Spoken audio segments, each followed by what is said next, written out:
नमस्कार। आज के इस योग सत्र में आपका स्वागत है। मैं हूं डॉक्टर गोपाल, योग चिकित्सक एवं पूर्व शोध अधिकारी योग, जीबी पंत हॉस्पिटल। ग्लोबल योग अलायंस के योग विशेषज्ञ एवं वैज्ञानिकों की टीम ने किस प्रकार से हम अपने शरीर की प्रतिरोधक क्षमता बढ़ाएं, इस पर अनुसंधान कार्य आरंभ किया और उसमें यह पाया कि हठ योग में 10 ऐसी महत्वपूर्ण क्रियाएं हैं जो कि हमारी इम्यूनिटी को बढ़ाने में बहुत ही सक्षम हैं। हम अपने इन 10 सत्रों में उन 10 यौगिक क्रियाओं के बारे में जानकारी प्राप्त करेंगे। पिछले सत्र में हमने वातसार धोती के बारे में जाना और आज के सत्र में हम चर्चा करेंगे वारिसार धोती की। घेरन ऋषि जो हठ योग के बहुत बड़े योग ऋषि हुए और उन्होंने घेरन संहिता नामक ग्रंथ की रचना की, जो हठ योग का बड़ा प्रामाणिक ग्रंथ है। और उसके प्रथम अध्याय में शोधन क्रियाओं के अंतर्गत अंतर्धोती की चर्चा की और उसमें पहली जो क्रिया जिस पर हमने जाना पिछले सत्र में वातसार, और आज हम जानेंगे वारिसार के बारे में। वारी का अर्थ होता है जल। किस प्रकार जल के द्वारा हम अपने शरीर की शुद्धि करते हैं और शरीर की शुद्धि करने के उपरांत अपने न केवल पाचन संस्थान को शुद्ध करते हैं बल्कि हम अपनी इम्यूनिटी बढ़ाते हैं। तो आइए हम आरंभ करते हैं वारिसार क्रिया की, किस प्रकार यह की जाती है। हमारे योग शिष्य जसवंत सिंह। इस क्रिया को सबसे पहले आप ध्यान रखें, हमें खाली पेट करना है। जल को गुनगुना कर लीजिए और जग और गिलास रखकर बैठ जाइए इस प्रकार से ज़मीन पर, और यथाशक्ति जितनी हमारी क्षमता है उसके अनुसार जल पीना शुरू करें। और आप जल को लगातार धीरे धीरे पीते जाएं जब तक कि ये जल पूरी तरह से हमारे पेट में ना भर जाए। इसको यथासंभव यथाशक्ति हमें पीना चाहिए। आपने नाम सुना होगा शंख प्रक्षालन का, वो इसी वारिसार को हम शंख प्रक्षालन के नाम से भी जानते हैं। ऐसी अद्भुत क्रिया है कि पूरी मुंह से लेकर और पूरी रेक्टम तक ये पूरी एलिमेंट्री कनाल की सफाई कर देती है। जब आप जल पूरा पी लें और जल पीने के उपरांत धीरे धीरे हम इसके बाद देखेंगे 5 ऐसी क्रियाओं का अभ्यास हम करेंगे जिसके माध्यम से ये जल धीरे धीरे मुंह से नीचे की ओर आना शुरू होता है। जल पीने के उपरांत हम खड़े हो जाएं और खड़े होकर हम इन 5 क्रियाओं को करेंगे।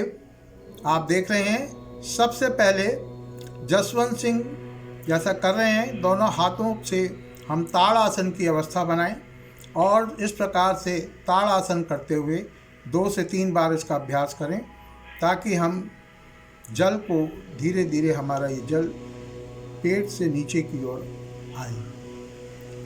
ताड़ासन के पश्चात हम दूसरी क्रिया करेंगे, पाँव को खोलने और पाँव को दोनों खोलने के बाद ताड़ासन की अवस्था बनाते हुए बारी बारी हम बाएं और दाहिनी ओर कमर को मोड़ेंगे इस प्रकार से, और इसको 4 से 5 बार इस क्रिया का अभ्यास करें ताकि ये जल धीरे धीरे और नीचे की ओर आए।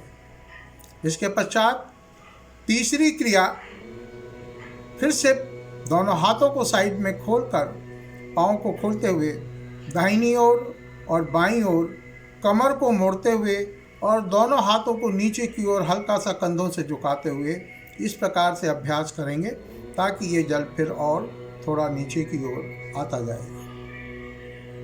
इसके पश्चात हम इससे अगली चौथी क्रिया भुजंगासन की स्थिति बनाते हुए दोनों हथेलियों को ज़मीन पर रखते हुए बारी बारी गर्दन, कंधे और कमर को दाहिने और बाईं ओर हम मोड़ेंगे और इस प्रकार से इसको भी 4 से 5 बार अभ्यास करेंगे ताकि ये जल और नीचे की ओर आ जाए।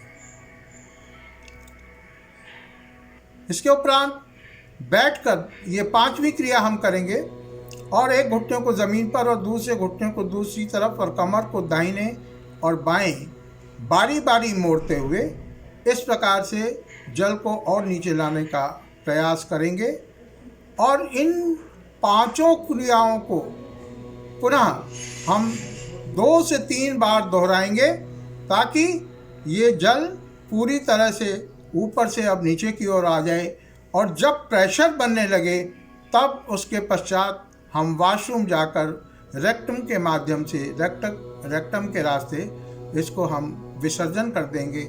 और अगर एक बार में ये पेट साफ नहीं होता तो जितनी बार 2 या 3 बार में होता है पूरी तरह से पेट की सफाई कर देंगे।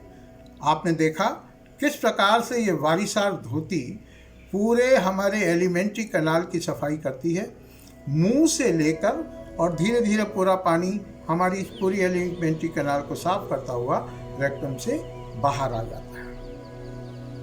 ध्यान रखें, इस क्रिया को सदा खाली पेट करें, पानी को गुनगुना करके पिएं, और क्रिया के करने के उपरांत आधा घंटे बाद या 40 मिनट बाद 30 से 40 मिनट के पश्चात हल्का नाश्ता करें।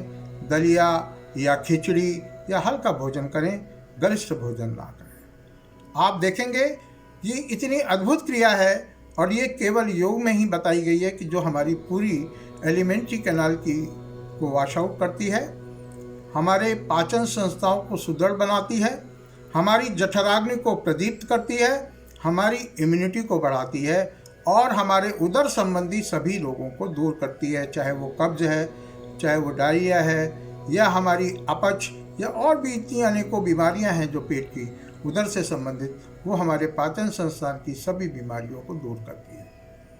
तो अगले सत्र में हम इसी प्रकार एक और क्रिया के बारे में जानेंगे।